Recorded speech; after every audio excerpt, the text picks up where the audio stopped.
chapter 6, the verse 10.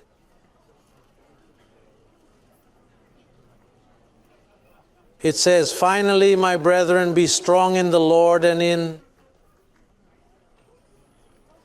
the power of His might." Sometimes one wonders, but if I am already complete, Pastor, why should I strengthen myself if I lack nothing?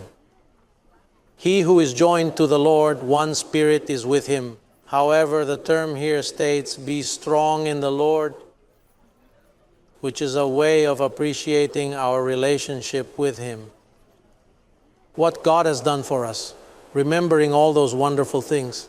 But when it says, "Be strong in the Lord and in the power of His might," it is indicating what is the might of the Lord, the gospel, the written word. So in order for me to strengthen myself in the power of His might, which is His word, I have to do something, and that is what? Confess the word. I think the security that this grace produces when one comes from religions, or one comes from the system, one comes from a fatigue of works, of making exchanges, fasting, sacrificing, walking on one's knees for a long time. Making sacrifices, right? But those sacrifices do not count here. Here there is another sacrifice that is the fruit of lips that confess His name. And not only that confess His name, but that confess His word. And then this security that produces this grace is so relaxing. Hello. Is so relaxing that it tends to place the believer in a neglect of his confession. It's that he's so complete and he's so in awe that for the moment tends to forget the confession of the word. And resting in the security that this grace produces, who can separate you from the love of the Lord? No one. Your salvation is secure, but we not only want you to be saved, but to enter into priesthood and kingship.